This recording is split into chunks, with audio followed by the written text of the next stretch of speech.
Bukan berarti kita hilangkan, tapi dari sisi mereka seakan-akan dari tim kami benar-benar menghilangkan pendidikan. Padahal bukan begitu. Bahkan dari posisi mereka sudah keliru Dewan terhormat. Yang kedua adalah mengenai pembangunan yang katanya hanya pencitraan. Kata pencitraan itu bisa stepnya banyak.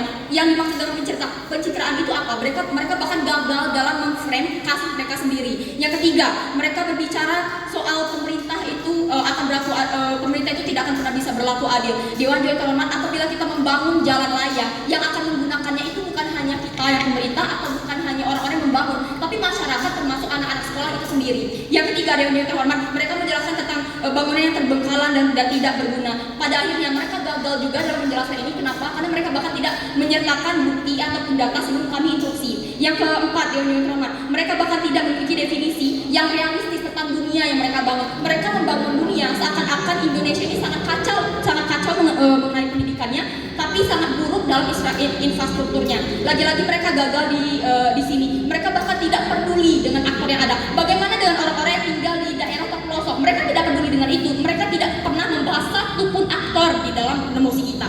Yang kelima, Dewan terhormat, kami rasa ini tidak adil. Mengapa? Mereka tadi membahas soal korupsi. Namun korupsi terjadi di mana-mana. Kami juga bisa membahas kalau pendidikan karakter di Indonesia ini juga sangat bobrok. Sayang sekali, mereka tadi malah memberikan bumerang ke mereka sendiri. Mereka berkata soal Finlandia pendidikannya bagus. Mengapa? Ya karena infrastrukturnya sudah bagus, ekonominya sudah bagus, makanya pendidikan karakter mereka terjalan. Sedangkan real case di Indonesia sendiri, kita masih terbelakang soal pendidikan. Kenapa? Karena ekonomi kita itu belum berputar, Dewan terhormat. Dan contoh saja mereka sudah gagal.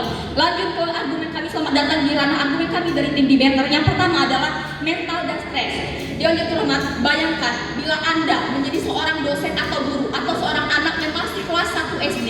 Anda pergi ke sekolah dengan motor yang sangat butut, yang mana motor ini sudah dimodif jadi motor trail. Kenapa? Karena jalan yang dilalui itu sangat becek, penuh dengan hutan-hutan. Kenapa? Karena pemerintah tidak membangun infrastruktur yang desen untuk anak itu bisa bersekolah. Ketika Anda sampai ke sekolah untuk mengajar, ketika Anda sampai ke sekolah untuk dididik, tiba-tiba bangku yang Anda pakai itu tiba-tiba runtuh karena dia sudah rapuh, karena fasilitas sekolah itu tidak diperdulikan. Dari sini saja, untuk membangun pendidikan karakter kita itu butuh fasilitas yang jelas.